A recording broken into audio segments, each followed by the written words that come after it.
வாழ்க வையகம் வாழ்க வளமுடன்.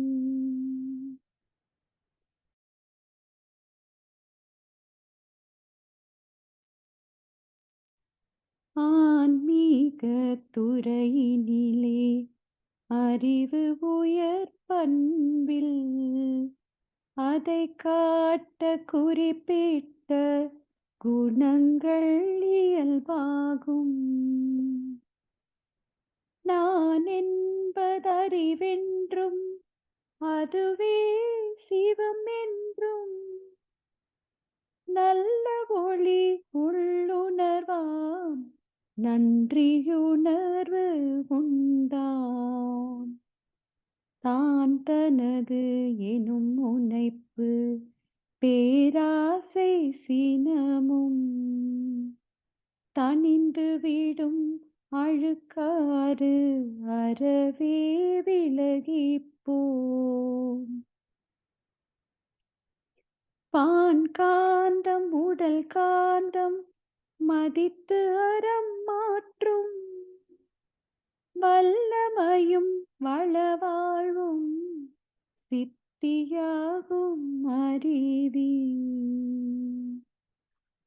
ஆன்மீக துறை என்ற அகல வழி பாதையிலே அடி வைத்து மென்மேலும் முன்னேறி போகுங்கால் அறிவு பெறும் அனுபவங்கள் வியப்பாகும் இனிமையாம்.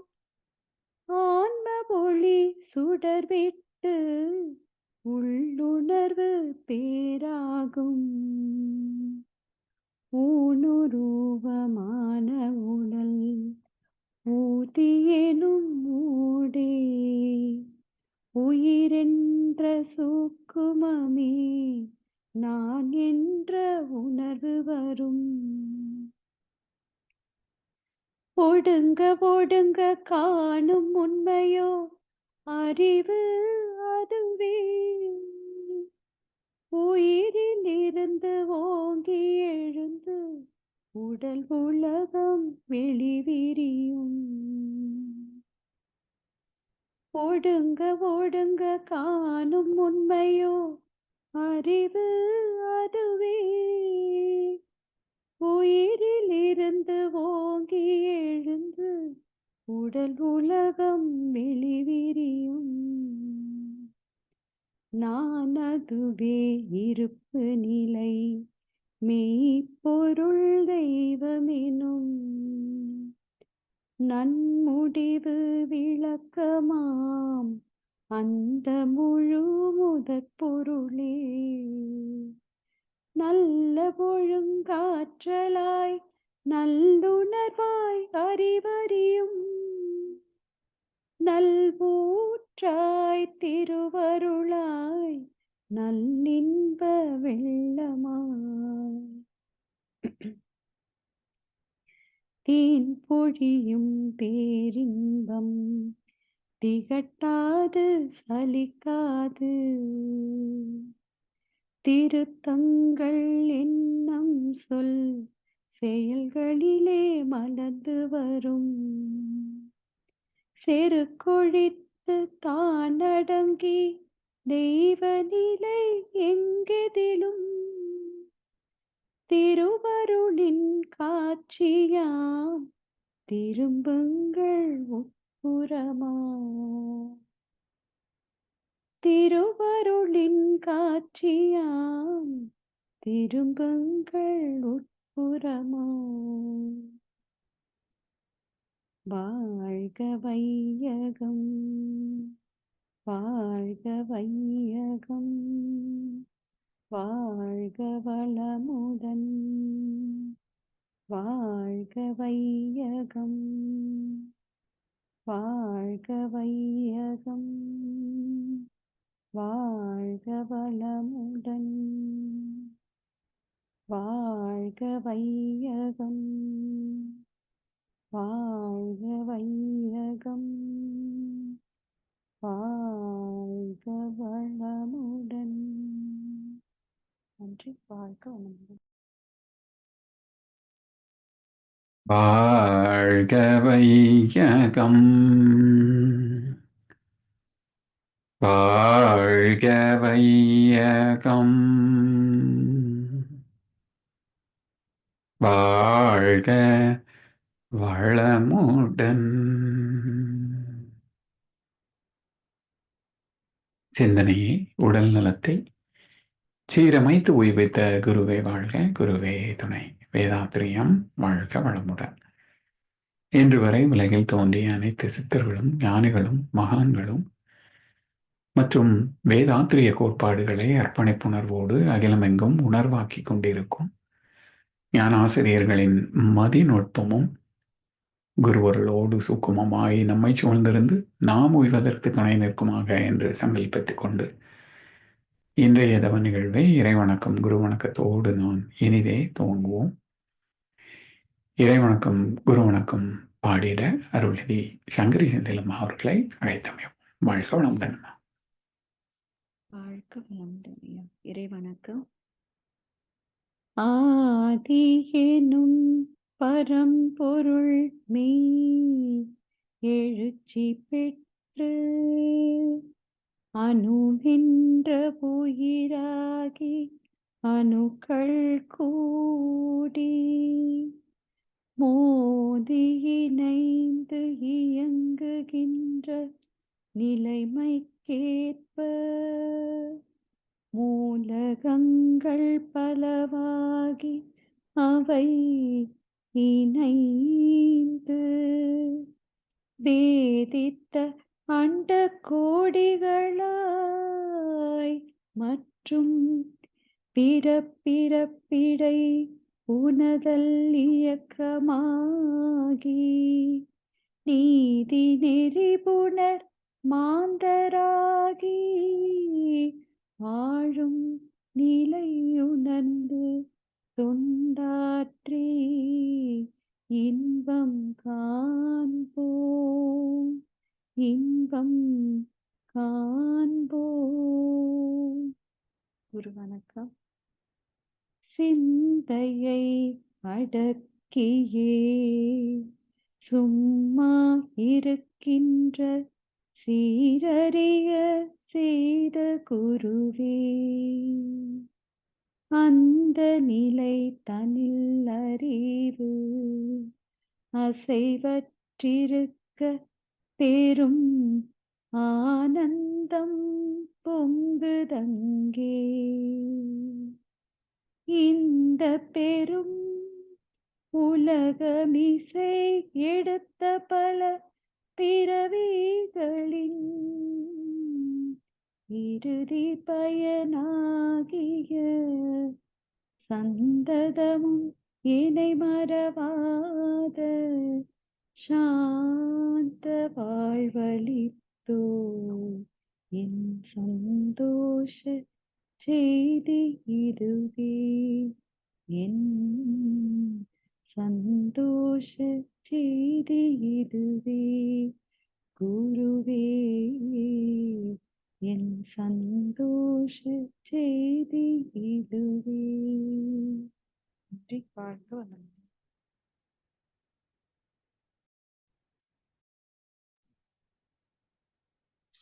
குருவே துணை.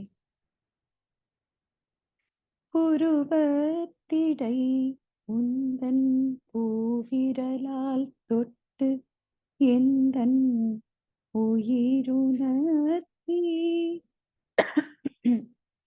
புன் செயல்கள் பதிவழிந்து பூர்வநிலை அறிவறிய துரியம் தந்து கருவறிந்து அகத்தவத்தால் களங்கங்கள் போக பெருங்கலத்தமர்த்தி கருத்துடனே விளைவறிந்து ஐந்து புலனையாலும் கலை போதித்து உருவத்தில் உயிரை உயிர்க்குள் உள்ள மெய்ப்பொருளை அறிவாய் காட்டி ஒழுக்க உள்ளத்தால் உலகினையே நட்பு கொள்ளும் அன்பு நெறி விளங்க வைத்து திருத்தமுடு காய கற்பம் சீர்கர்மயோகம்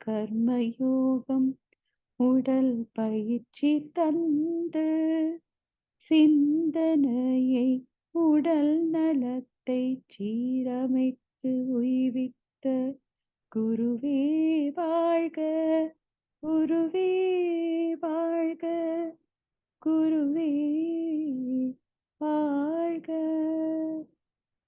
வாழ்க.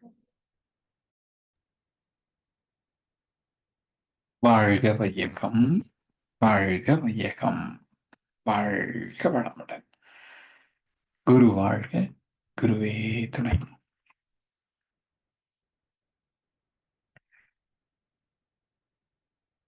இன்றைய மூலாதார தவத்தை மிகச்சிறப்பாக வழி நடத்தி தந்த ஞானாசிரியர் பேராசிரியர் அருள்நிதி ஸ்ரீராம் ஜேபி ஐயா அவர்களும் அவரது அன்பு குடும்பத்தினரும் அருட்பேராற்றல் கருணையினால் உடல் நலம், நீளாயுள், நிறை செல்வம், உயர் புகழ், மெய்ஞானம் ஓங்கி வாழ்க வளமுடன், வாழ்க வளமுடன், வாழ்க வளமுடன். இன்றைய ஞான களஞ்சிய கவிக்கு இசை வடிவம் வழங்கிட ஞானாசிரியர் அருள்நிதி சங்கரி செந்தில் அம்மா அவர்களை அழைத்தமைவோம். வாழ்க வளமுடன் அம்மா. தொடர்ந்து நற்சிந்தனை வழங்கிட, விளக்கம் வழங்கிட மூத்த பேராசிரியர் அருள்நிதி பழனிசாமி வேலுசாமி ஐயா அவர்களையும் அன்போடு அழைத்தமைவோம். வாழ்க வளமுடன். வாழ்க வையகம், வாழ்க வையகம், வாழ்க வளமுடன். குருவே துணை. இன்றைய செயல் விளைவு தத்துவ நிறைவு கவி நீதியுணர்வு. என் உழைப்பாலும் அறிவின் திறனாலும் பெற்ற எப்பொருளும் எனக்குரிமை என்பதுதான் நீதி. பின்னதனை துய்க்கலாம், பிறர்க்குதவி செய்யலாம், பிற உயிரை தன்னுயிர் போல் மதிப்பது உயர் பண்பு. தன் திறனால் தன்னுணவை விளைவிக்க தெரியா தகுதியில்லா விலங்கினம்தான் பிற உயிர் கொன்று உண்ணும். வன்முறையாம் துன்பம் பிற உயிர் கழிக்கா நெறிவாள் வளமுணர்ந்த உயிரினம்தான் மனித இன மேன்மை, மனித இன மேன்மை. நன்றி. வாழ்க வாழ்க வையகம், வாழ்க வையகம், வாழ்க வளமுடன். குரு வாழ்க, குருவே துணை. சான்ற பெருமக்களே, செயல் விளைவு தத்துவத்தின் உச்சகட்டம் நீதி உணர்வு. இறை நீதியை உணர்ந்து அதை மதித்து வாழ்வதுதான் செயல் விளைவு தத்துவத்தினுடைய அடிப்படை நோக்கம். இந்த நீதி தெரியாத போது மனம் விரும்பியவாறு வாழலாம் என்ற ஒரு கருத்து தான் உலகளவிலே பரவலாக செயல்பாட்டில் இருக்கிறது. அதனால் உலகெங்கும் பல வகையான பிரச்சனைகள், சிக்கல்கள், இவற்றிலிருந்து மீள வேண்டும் என்ற ஆர்வம் எல்லோருக்கும் உண்டு என்றாலும் அந்த இடத்தையும் ஆக்கிரமித்தது பூஜை, புனஸ்காரம், பரிகாரம், நேமாலஜி, நியூமராலஜி, ஜெம்மாலஜி, இப்படி பல வகை. இவற்றிலே செய்தவை எல்லாம் நமது துன்பத்தை நீக்கிவிட்டனவா என்பதையும் மக்கள் சிந்தித்து பார்ப்பது இல்லை. ஏன்னா வேறு வழிவகை கிடையாது. இவ்வளவுதானே செய்து பார்த்துட்டோம், சிறை இவ்வளவுதான் என்று சமாதானமாக ஏற்றுக்கொள்கிறார்கள். இதுல இவ்வளவு செலவு செய்தும் ஏன் ஒரு பயனும் இல்லை? உண்மையிலே இது வலிமை வாய்ந்ததா இல்லை ஏமாற்று வேலையா என்பதெல்லாம் சிந்திப்பதற்கு கூட அறிவு தயாராக இல்லை. ஆனால் சிந்தனை குறைந்திருக்கிறதா என்று பார்த்தால் அதுவும் இல்லையே. சிந்தனை வளர்ந்து கொண்டே தான் இருக்கும். அது என்றைக்கும் நிற்பதே இல்லை.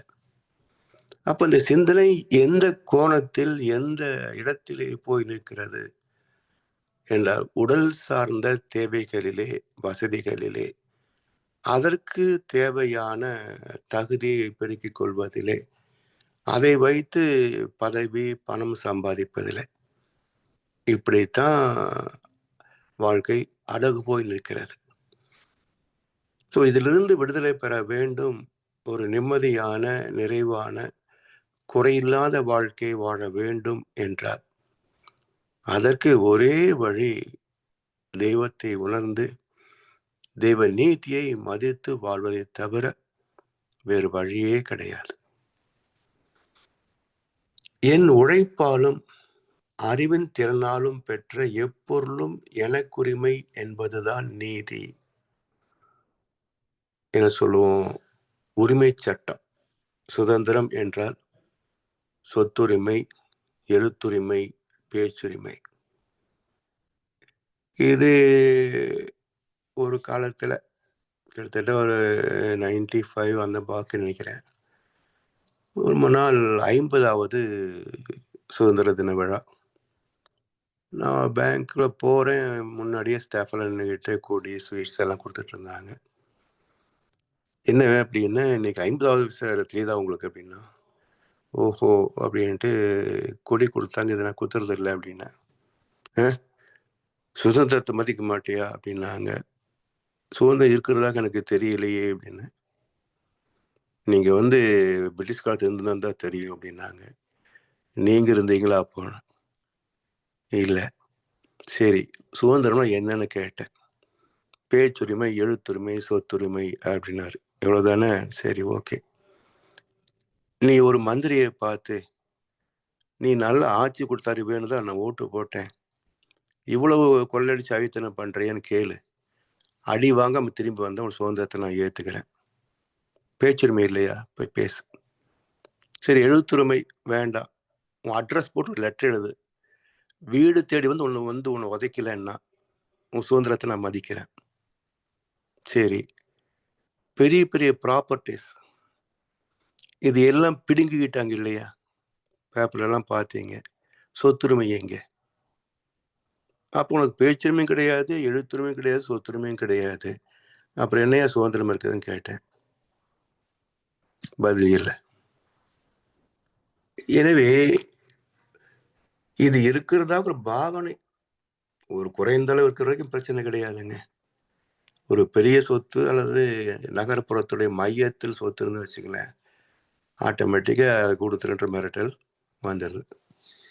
எனவே என் உழைப்பாலும் அறிவின் திறனாலும் பெற்ற எப்பொருளும் எனக்குரிமை என்பதுதான் சமுதாய நீதி. பின் அதனை தூய்க்கலாம், பிறருக்கு உதவி செய்யலாம். 2. இப்போ நம்ம ஈட்டிய பொருள் நமக்கு உரிமை உடையது. இதை நாம் விரும்பினா கொடுக்கலாம், இல்லை நானே வச்சுக்கலாம். ஆனா இதிலேயும் ஒரு சமுதாய நீதியை கடந்து இயற்கை விதி என்ன என்றால், தேவைகள் எல்லோருக்கும் ஒன்னேதான். திறமைகள் வேறுபடும். சிலருக்கு ஹை எஃபிஷியண்டா இருப்பாங்க, சில பேர் லோ எஃபிஷியன்சியா இருப்பாங்க, சில பேர் ஏவரேஜா இருப்பாங்க. இதுல இந்த எஃபிஷியன்ட் சொல்றோம் பாருங்க, நாம எல்லாமே புலம்புவோம். அவெல்லாம் ஓபிடிச்சு தெரியறான், நாமளே எல்லா வேலையும் எடுத்து போட்டு செய்ய வேண்டியிருக்குது என்று புலம்புவோம். ஆனா இயற்கை உண்மைன்னு பார்த்தீங்கன்னா, இறைவன் எனக்கு இந்த அதிகப்படியான திறமை, எஃபிஷியன்சி தந்ததற்கு காரணமே எனது படைப்பில் திறமை இல்லாதவர்களும் இருக்கிறார்கள். அவர்கள் பங்கு வேலை செய்வதற்காகத்தான் தகுதியுள்ள உனக்கு நான் அதிகமாக திறமை தந்திருக்கிறேன். இதுதான் இயற்கை விதி என்பதை புரிந்து கொண்டு விட்டால் இப்போ புலம்பலே இருக்காதுங்க.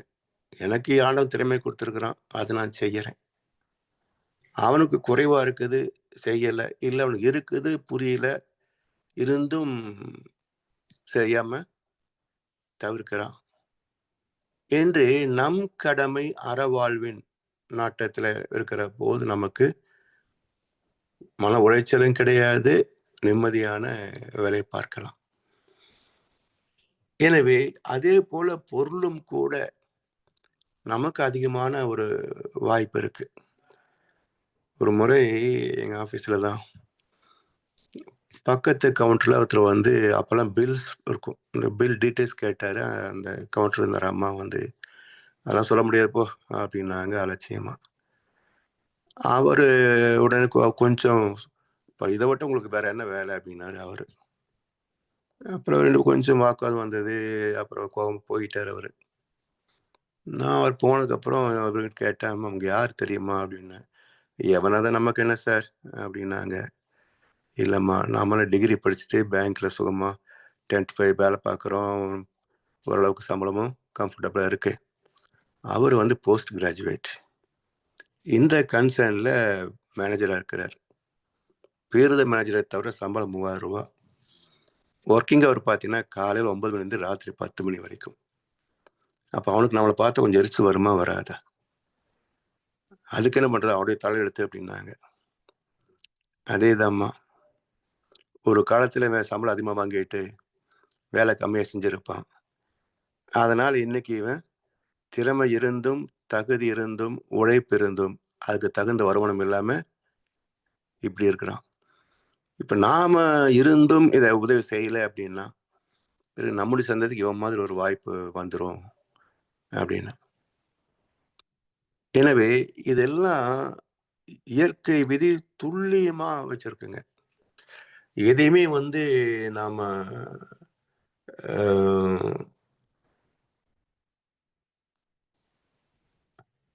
எதையுமே வந்து நம்ம குறை என்று சொல்ல முடியாது. ஸோ அந்தந்த பிறப்புக்கு காரணமான கர்ம வினைகள், அதுல நமக்கென்று என்னெல்லாம் அமைந்திருக்குதோ அதை இறைநீதி பொறுத்து தான் பயன் கொள்ளணும்.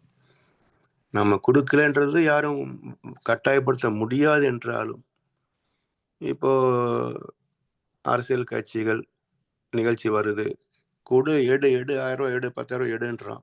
அப்ப என்ன செய்வீங்க? விருப்பம் இல்லை என்றாலும் அழுதுட்டு கொடுக்குறானுங்க இல்லையா? அப்ப பிடுங்குற நிலையும் சமூகத்துல இருக்குது. அப்ப யார் யாருக்கோ நம்ம அள வேண்டியிருக்குது. துன்பப்படுகின்ற ஏழைக்கு கொடுத்தோம்னா அது புண்ணியம். அற்றார் அழி பசி தீர்த்தல் அஃது ஒருவன் பெற்றான் பொருள் வைப்புழி. எந்த பேங்க்ல சேமித்து வைத்தால் ஐடி கார்டோ பாஸ்வேர்டோ கேட்காம நமக்கோ அல்லது நம்முடைய சந்ததிகளுக்கோ நிச்சயமாக போய் சேரும் அப்படிப்பட்ட வங்கி எது என்றால் புண்ணிய வங்கி. புண்ணியம். அந்த பேங்க்ல ஒரு புண்ணிய அக்கௌண்ட் ஓபன் பண்ணி அதுல நாம புண்ணியத்தை சேர்த்து வைத்து விட்டால் அது நம்மையும் நம்முடைய சந்ததியும் காப்பாற்றும். அப்ப மனிதனை காப்பது பணமா பதவியா என்றால் ரெண்டுமே கிடையாதுங்க. புண்ணியம் தான் ஒரு மனிதனை காப்பாற்றும். அதனால்தான் வள்ளுவர் என்ன சொல்ல தெரியுங்களா, பணக்காரனை ஏன் நம்ம மதிக்கிறோம்? அவன் ஒரு தகுதியும் இல்லை, ஒரு காசுக்கும் பிரயோஜனம் இல்லை. ஆனாலும் அவரிடத்திலே பணம் இருந்தால் நாம் மதிக்கிறோம். காரணம் என்ன? கஞ்ச கழுதையும் காசு இருந்தால் கருணாகி விடுவான். இந்த கழிசடை உலகில் பணமுடையோருக்கு கடவுளும் பயப்படுவான் என்று கவிஞர் ஆத்மநாதன் ஒரு பாட்டு இருக்கிறார். அப்ப ஏன் அப்படின்னா அது புண்ணியத்தின் கன்வர்ஷன். அவனுக்கு தகுதி இல்லை, ஒரு பைசாக்கு உபயோகம் இல்லாத ஒரு வெத்து வேட்டு. ஆனா அவனுக்கு ஏன் செல்வம் குவிந்தது என்றால் அவர் முன்னோர் செய்த புண்ணியத்தின் பயன். அப்ப என்ன பண்றான், அந்த வாய்ப்பு வரும்போது எல்லாத்தையும் தானே எடுத்துடுறான். அப்போ புண்ணிய கணக்கு நில் பேலன்ஸ் ஆயிடுச்சுன்னு வச்சுக்கோங்க. அடுத்த சந்ததிகள் பாதிக்கப்படலாம். அதனால் பணம் புண்ணியத்தின் மறுவடிவம். அந்த செல்வம் நம்மிடத்திலே வந்து சேர்கின்ற போது அது நிலைத்த புண்ணியமாக மாற்றிவிட வேண்டும். அற்கா இயல்பெற்று செல்வம் அது பெற்றால் அற்குப அங்கே செயல் என்று வள்ளுவர் மிக அருமையான நம்ம வாழ்க்கை முறை வகுத்து தந்திருக்கின்றார். இப்படி அதனை துய்க்கலாம், பிறருக்கு உதவி செய்யலாம். பிற உயிரை தன் உயிர் போல் மதிப்பது உயர் பண்பு. பிற உயிரை தன் உயிர் போல் மதிப்பது. பழகும் வகையில் பழகி பார்த்தால் பகைவன் கூட நண்பனே, பாசம் காட்டி ஆசை வைத்தால் மிருகம் கூட தெய்வமே என்பார் கண்ணதாசன். விலங்கு இப்போ நம்ம பெட் அனிமல்ஸ் ஏன் அவ்வளோ அன்பு செலுத்துறோம்? Unconditional love. நம்ம கூட அது அவ்வளவு அந்யோன்யமா பழகிறதுனால சில பேர் அது பழகிட்டாங்கன்னா அதுக்கப்புறம் அதை விட்டு இருக்க மாட்டாங்க. ஒரு பிச்சைக்காரன் கூட பக்கத்து ஒரு நாயை வச்சுக்கிட்டு அதோட அவ்வளவு ஃப்ரெண்ட்ஷிப்பா இருக்க. தனக்கு கிடைக்கிறது அதுக்கு கொடுத்துட்டு சாப்பிட்றோம். அப்ப அந்த கருணை செல்வம் இருந்தால்தான் இல்லை, பிச்சைக்காரங்கிட்ட கூட அந்த கருணை இருக்கலாம். எனவே நாம மட்டும் துய்த்தால் போதாது, மற்ற உயிர்களுக்கும் உதவி செய்ய வேண்டும். அப்ப மற்ற உயிர்களுக்கு செய்கின்ற உதவி என்று வருகின்ற போது முதல் உதவி என்ன? கொல்லாமை, புலால் உண்ணாமை. இதெல்லாம் பெரிய உதவி முதல்ல. அதுக்கப்புறம் துன்பப்படுகின்ற ஜீவன்களுக்கு உதவி செய்வது. இப்படி பிற உயிரை தன் உயிர் போல் மதிப்பது உயர் பண்பு. என இதெல்லாம் சமுதாயத்துல கொஞ்சம் குறைவா இருக்கு. அது நம்ம இடத்துல இருந்தால் நாம் உயர் பண்புள்ளவனாக மதிக்கப்படுவோம். தன் திறனால் தன் உணவை விளைவிக்க தெரியாத தகுதியில்லா விலங்கினம்தான் பிற உயிரை கொன்று உண்ணும். அதாவது ஒரு பழைய காலத்துல திரைப்படம் பார்த்தீங்கன்னா, திருடன் வந்தா நேர கிச்சனுக்கு தான் போவான். அங்க அது பாத்திரத்தை எடுத்து வேக வேக சாப்பிடுவான். விக்கிக்கிட்டு தண்ணி குடிக்க முடியாம விக்கிட்டு இருப்பான். அப்ப அந்த அம்மா எந்திரிச்சு வந்து தண்ணி கொடுப்பாங்க. மெதுவா சாப்பிடுப்பா அப்படின்னு பக்கத்துக்கு வந்து பரிமாறுவாங்க. வந்ததுதான் பின்வழியா வந்த, இப்ப வாசவழியா போப்பா என்று அனுப்பி வைப்பாங்க. இப்படிலாம் திரைக்காட்சிகள் நாங்க பார்த்தது உண்டு. இப்பெல்லாம் அது மாதிரி பண்பாடு எல்லாம் காட்டுறது இல்லை. தண்ணி அடிக்கிற பண்பாடு தான் இப்பெல்லாம் காட்டுறது. கதாநாயகன் தண்ணி அடிப்பாங்க, ஸ்மோக் பண்ணுவாங்க. இதெல்லாம் புதுமை என்று திரைப்படங்கள் சமுதாயத்தை கெடுத்து கொண்டிருக்கின்றன. சரி, இப்ப ஏன் அந்த அம்மா அப்படி நடந்துகிட்டாங்கன்றதுதான் கேள்வி. அவன் திருடன். ஆனா எதை திருட வந்தான்? பசிக்கு உணவை திருட வந்தான். அப்ப சக மனிதன் பசியில இருக்கிறான் என்று சொன்னால் அதற்காக ஒரு சமுதாயம் வெட்கப்பட வேண்டும். ஒரு சமுதாயத்துல ஒரு மனிதன் உணவு இல்லாமல் பட்டினி கிடக்கிறான் என்றால் அந்த சமுதாயம், அந்த ஆட்சி வெட்கப்பட வேண்டும். என்னுடைய ஆட்சியில ஒருத்தனுக்கு பசியோடு இருக்கிறதா என்று வெட்கப்பட வேண்டும். இது மன்னிக்கப்பட வேண்டிய ஒரு குற்றம். தவறுதான். ஆனா பசி வந்தா என்ன செய்வோம்? நமக்கே 4 நாள் சாப்பாடு கிடைக்கல, என்ன செய்வோம் யோசிச்சு பாருங்க. எல்லா குவாலிட்டிஸும் போயிடும். அப்போ வேற தர்மத்தை நம்ம பேசுவோம். அதனால பசி வந்து 10ம் பறந்து போகும். அதனால பசினா செய்யக்கூடிய தவறுகள் மன்னிக்கப்பட வேண்டியது, வெட்கத்தோடு மன்னிக்கப்பட வேண்டியது. மற்ற குற்றங்களுக்கு தண்டனைகள் கடுமையாக்கப்பட வேண்டும். அப்பதான் குற்றம் இல்லாத ஒரு சமுதாயத்தை நாம் பார்க்க முடியும். அது மட்டுமல்ல, தேவைக்கு திருட்டு என்பதே கொஞ்சம் சட்டம் கூட என்ன சொல்லுதுங்க, தற்காப்புக கொலை செய்தால் தண்டனை இல்லைன்னு சொல்லுது. அப்போ தேவை என்பது இயற்கை உரிமை. அது சில நாள் ஈட்ட முடியாது. ஒண்ணு வயோதிகம் காரணமா இருக்கலாம், அல்லது குழந்தை பருவமா இருக்கலாம், அல்லது நோய்வாய்ப்பட்டு இருக்கலாம், அல்லது தொழில் செய்வதற்கு தயாரா இருப்பான், ஆனா வாய்ப்பு இருக்காது. அன்எம்ப்ளாய்மெண்ட். இது போல சமுதாய சிக்கல்களிலே சில பேருக்கு வசதி இருக்காது. அப்ப அப்படிப்பட்டவர்களுக்கு இலவசமா கொடுக்கறது அப்போதைக்கு உணவு கொடுக்கலாம். எப்பவுமே அன்னதானம் நடத்தக்கூடாது. நான் ஏற்கனவே சொன்னது போல இந்த கோவில்கள் நார்த் இந்தியா போனீங்கன்னா ராமர் கோவில், அங்கே எங்க கிருஷ்ணர் கோவில், மதுரா, இந்த ஹரே கிருஷ்ணா கூட எப்பவும் நன்கொடை கேட்டுட்டே இருப்பாங்க. நாங்க இத்தனை கோடி பேருக்கு அன்னதானம் பண்ணியிருக்கோம்னு. எதுக்கு அன்னதானம் பண்றீங்க? அது சாப்பிட்றதுக்குன்னே ஒரு பர்மனன்ட் கூட்டம் இருக்கு. ஸோ சோம்பேறித்தனத்தை சோறு போட்டு வளர்க்கக்கூடாது. அவனுக்கு ஒரு தொழில் வாய்ப்பு தந்து தொழில் செய்து குறைந்தபட்சம் ஒரு வாட்ச்மேன் வேலைக்கு போகலாம் இல்லையா? இல்லையா? அப்போ தொழில் செய்யக்கூடிய ஆர்வம் இல்லை என்றால் அவன் தண்டிக்கப்பட வேண்டியவன். அவனுக்கு பிச்சையே போடக்கூடாது. இது போல எத்தனை கோவில்கள் நீங்க திருப்பதியில போனீங்கன்னா தடிமாடுமா இருப்பானுங்க, பிச்சை எடுத்துருப்பான். இவனுக்கும் 10 ரூபா போட்டு போவாங்க மக்கள். புண்ணியமாமா அது? புண்ணியம் இல்லை, சோம்பேறித்தனத்தை சோறு போட்டு வளர்க்குறீங்க, பாவம் அது. எனவே விலங்குகளுக்கு உணவு உற்பத்தி செய்ய தெரியாது, அது போல மனிதர்கள் இருப்பாங்க. அப்போ விலங்குகளுக்கு மட்டுமல்ல, மனிதர்களுக்கும் உதவி செய்வது இயற்கை விதிப்படி ஒரு கட்டாய தேவை.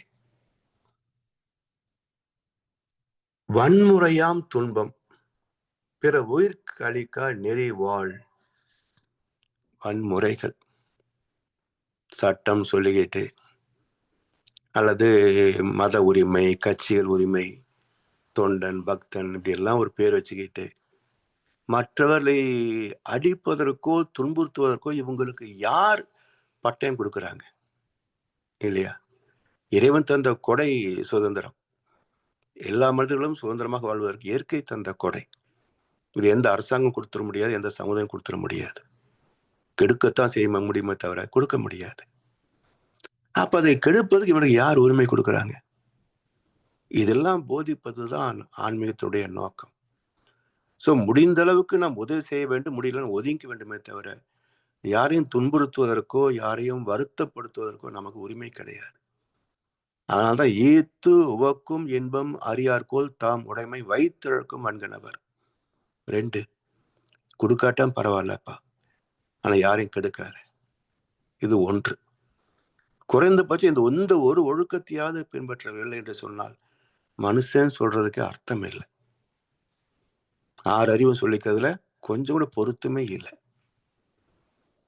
எனவே இதெல்லாம் யோசிச்சு பார்த்து இதுதான் நம்முடைய துன்பங்களுக்கு பிரச்சனைக்கு காரணம். இன்னொருத்தர் வருத்துகிறோம் என்றால் பிரிதொரு நாள் நாம் வருந்த போகிறோம்னு தான் அர்த்தம். அதை புரிஞ்சுக்கணும். பணம் மட்டும் இன்வெஸ்ட்மெண்ட் கிடையாதுங்க, செயல்களும் இன்வெஸ்ட்மெண்ட் தான். நல்லதை விதைத்தால் நல்லதை பெறுவோம், தீயதை விதைத்தால் முட்கள் குத்ததான் செய்யும். எனக்கு தெரியாத போது செய்தது ஓகே, என்ன பண்ண முடியும்? வாழ திரையில் வாழ்ந்த காலம் ஏராளம் அறியாமையில. ஆனா அதற்கான வாய்ப்பை தேடணும். ஏன் இந்த சிக்கல் வருது, எப்படி இருந்து விடுபடுவது என்ற உண்மையான காரணத்தை தேடணும். அதை தேடி அது சொல்லக்கூடிய சில நெறிமுறைகள் கஷ்டமா தான் இருக்கும். தர்மம் நியாயம் பார்த்து ஒழுக்கமா இருந்தா வசதியா படைக்க முடியுமா, ப்ரமோஷன் வாங்க முடியுமா அப்படின்லாம் இருக்கும். போதும் போதும். இருக்குன்னு சொல்றதும் மனசுதான், இல்லைன்னு சொல்றதும் மனசுதான். கடல் அளவு கிடைத்தாலும் மயங்க மாட்டேன், அது கையளவே ஆனாலும் கலங்க மாட்டேன். அந்த பக்குவம் எப்படி வரும்? கடவுள் நம்பிக்கை ஆழமா இருந்தா தான் வரும். தெய்வ நம்பிக்கை ஸ்திரமா இருக்கணும். வெறும் வேஷ பக்தி எல்லாம் வேலைக்கு ஆகுதுங்க. இன்னைக்கு சமுதாயத்தில் இருக்கிறதெல்லாம் வேஷ பக்தி, சும்மா பட்டை அடிச்சுட்டு மக்களை ஏமாத்துறானு. உண்மையான பக்தி என்பது எது இறைவன் நமக்கு தருகிறானோ அதை ஏற்றுக்கொள்வது. அதை கண்ணசு அழகா சொல்வார். நாளை பொழுதை இறைவனுக்கு அழைத்து நடக்கும் வாழ்வில் அமைதியை தேடு, உனக்கும் கீழே உள்ளவர் கோடி, நினைத்து பார்த்து நிம்மதி நாடி. இதுதான் சரணாகதி, இதுதான் சரணாகதி. அப்ப இறைவனத்திலே சரணடைவதுன்னு பெருசா பேசுவானுங்க. ஆனா உண்மையிலேயே சரணாகதி என்ற வார்த்தை பயன்படுத்துவதற்கு யாருக்கும் யோகியதே கிடையாது. அது உயர்ந்த நிலை. சரணாகதி என்பது தெய்வத்தை உணர்ந்த நிலையிலே தன்னையே இறைவனுக்கு ஒப்பு கொடுக்கின்ற ஒரு சீர்மை தான் சரணாகதி.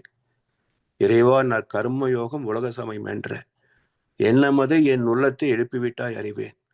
உறைவாய் என் உள்ளத்து அறிவாய் உனக்கு என தந்தேன். இதுதான் சரணாகதி.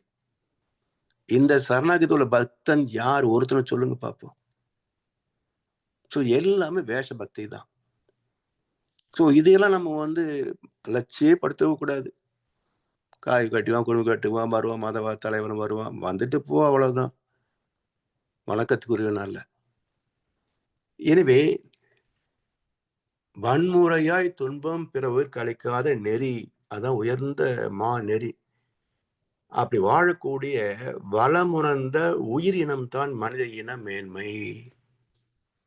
இப்ப மனிதன் என்ற சொல்லுக்கு தகுதி என்ன என்றால், வன்முறை செய்யக்கூடாது, பிற உயிர்கள் துன்புறுத்தக்கூடாது என்ற நெறிதான் மனிதனத்தினுடைய முக்கியமான அங்கம்.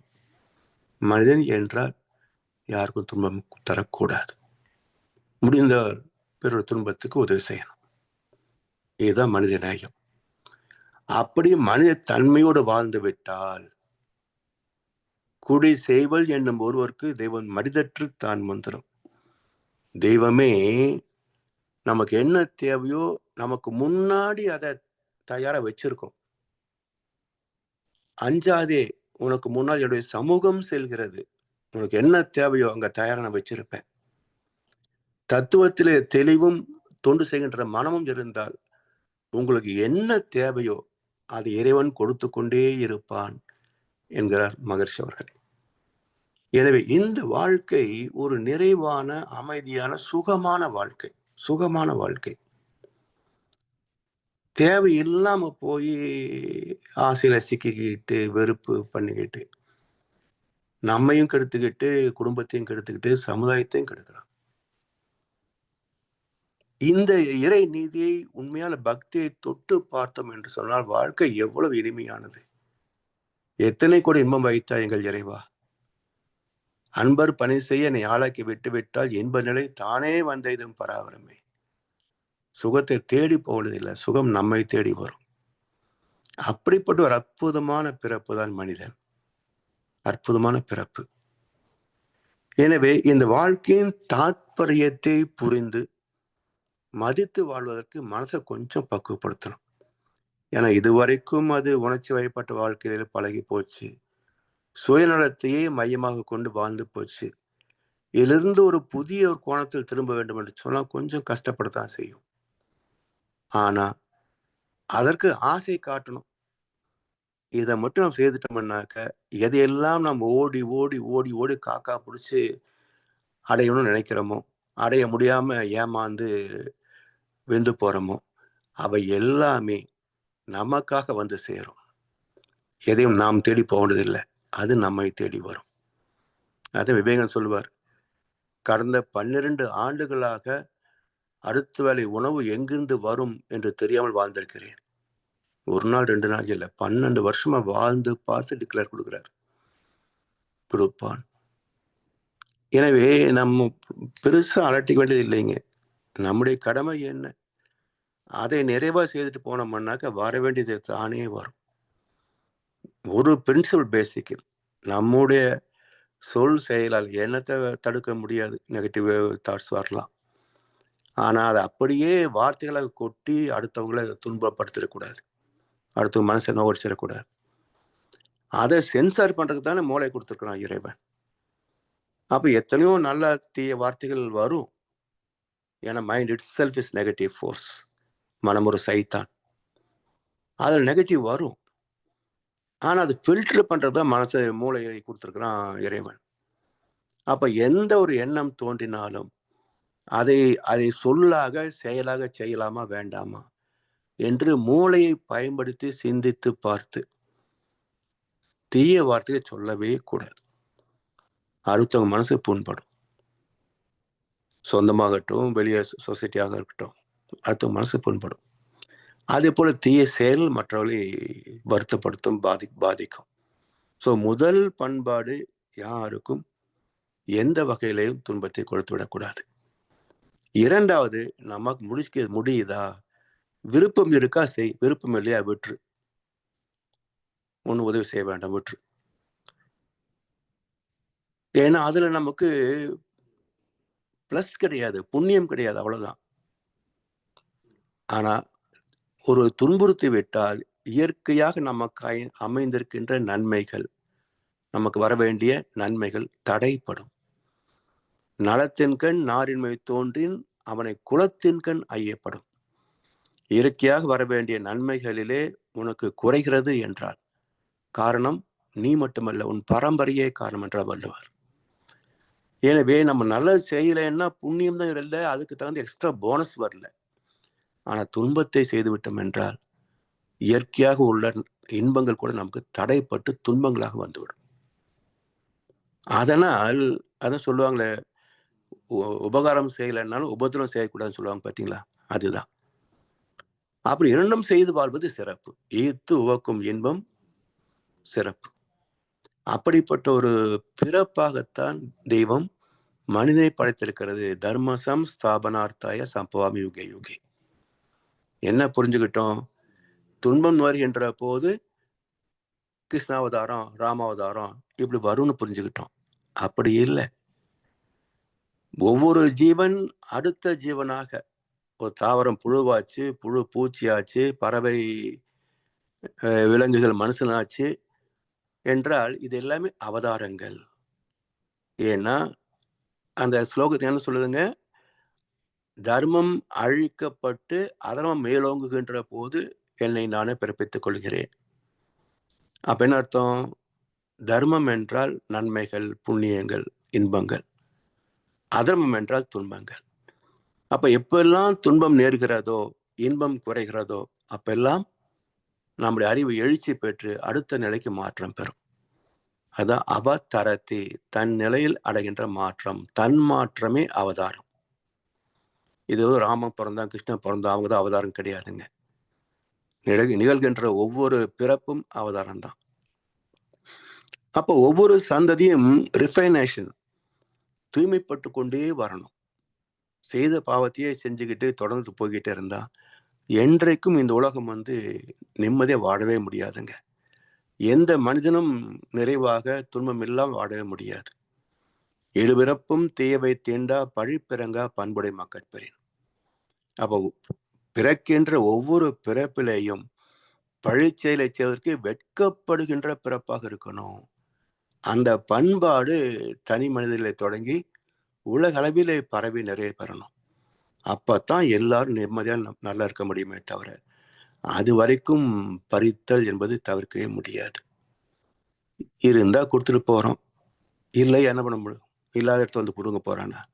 சரி போ, எதை கொண்டு வந்தோம், வந்ததுதான் போகுமே அல்லாது வரும் ஒன்று இருந்து ஒன்று போவதுண்டோ? இந்த உண்மை எண்ணி எண்ணி உணர்ந்து கொண்டால் எவருக்கும் எப்போதும் நட்டம் இது. உரிமைப்படி சட்டத்தின் பட்டா வாங்கி குடிசை போட்டு இருந்தார் சாமிஜி. அவர்கிட்ட நன்மை பெற்றவர்களே அந்த ஃபென்சிங் எல்லாம் கூரையெல்லாம் பிரித்து போட்டு அவர் துரத்துனாங்க. ஒன்றும் உரிமை பேசாம அதை விட்டுட்டு வெளியே வந்துட்டார். ஸோ அதுபோல எந்த சூழ்நிலையிலையும் தர்மம் தவறாமல் வாழ்பவர்களை இறைவன் கைவிடுவதே கிடையாதுங்க. நம்பினார் கெடுவதில்லை 4 மறை தீர்ப்பு. இப்போ சும்மா சொன்னா மட்டும் போதுமா? 4 மறைகள் என்ன சொல்லியிருக்குது? அதன்படி வாழ்ந்தால் இறைவன் நம்மை காப்பாற்றுவான். சும்மா வேதம் மட்டும் படிச்சுக்கிட்டு கேப்பமர்த்தனம் பண்ணினா இறைவன் காப்பாற்றுவானா? எனவே நம்முடைய முன்னோர் சொன்னதெல்லாம் சரியாத்தான் இருக்கு. ஆனால் அதனுடைய உட்பொருள் அறிவுபூர்வமாக நமக்கு கொடுக்கப்படவில்லை. அந்த இடத்துல நமக்கு மகிழ்ச்சி நிற்கிறாங்க. ஸோ எந்த தத்துவமாக இருந்தாலும் நமக்கு எளிமையாக புரிய வைத்து இதைத்தான் அவங்க சொல்லியிருக்கிறாங்க. அப்ப இதை நாம் சீர்படுத்தி கொண்டால் மேற்கொண்டு நமக்கு துன்பம் வராது. ஏற்கனவே உள்ள பாவங்கள் அப்பப்போ வரத்தான் செய்யும். அப்ப அப்படி வந்து ஒரு நாள் சுத்தமா நெகட்டிவ் இம்ப்ரெஷன் நம்மகிட்ட இருக்காது, நம்முடைய தலைமுறையில இல்லாம போகும். அப்போ ஒரு தெய்வீகமான வாழ்க்கை அமையும். இதை தவிர வேறு மார்க்கமே கிடையாது. இதை தவிர நம்ம முழுக்க முழுக்க சுகமான வாழ்க்கை வாழ்வதற்கு வேறு மார்க்கமே கிடையாதுங்க, வேறு வழியே கிடையாது. ஆனால் பொறுமையாக இன்றையிலிருந்து நம்ம நல்லது கெட்டது செய்ய வேண்டாம், நல்லது மட்டுமே செய்வோம். ஏற்கனவே என்ன செய்தமோ தெரியாது. அதுக்குரிய நோயோ பிரச்சனையோ சிக்கலோ வரத்தான் செய்யும். அது வருகின்ற போது meditation makes the mind receptive to reality. இந்த யதார்த்தத்தை ஏற்றுக்கொள்ளக்கூடிய மனப்பக்குவத்தையும் தவமே தரும். அப்படி வந்த துன்பம் எதுவென்றாலும் வாடி நின்றால் ஓடுவதில்லை. எதையும் தாங்கும் இதயம் இருந்தால் இறுதி வரைக்கும் அமைதி இருக்கும். அப்படிப்பட்ட ஒரு அமைதியான வாழ்க்கைக்கு வழி தந்த மகான் திரு மகரிஷி அவர்கள். அவருடைய சீடன் சொல்லிக் கொள்வதில் பெருமை. அவருடைய தத்துவத்தை நாம் பகிர்ந்து கொள்கிறோம் என்பதிலே ஒரு பெருமை. வாய்ப்பளித்த அனைவருக்கும் நன்றி. வாழ்க வளமுடன்.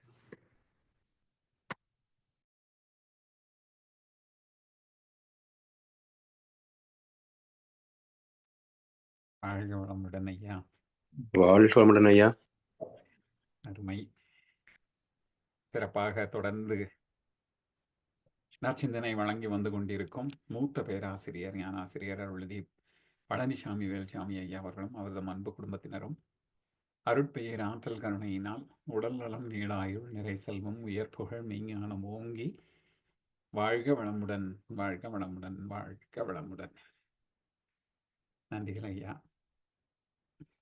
ஐயா புத்தகம் வந்து கீதோபதேசம்ங்கிறத அமேசானில் போட்டிருக்காங்க. இதனுடைய இணைப்பு வந்து நம்ம வந்து பகிர்கிறோம், ஒவ்வொரு குழுவிலையாக பகிர்ந்துட்டு இருக்கிறோம். கிடைக்கணும் அப்படிங்கிறவங்க சொல்லுங்க, அனுப்பி விடுறோம். ஆங்கில புத்தகம் படித்து பயன்பெற வேண்டிக் கொண்டு பாடல்கள் பாடி நிறைவு செய்ய அருள்நிதி சங்கரி செந்திலம்மா அவர்களே அழைத்தமைப்போம். வாழ்க வளமுடன். வாழ்க வளமுடன். வேதாத்திரிய பாடல்.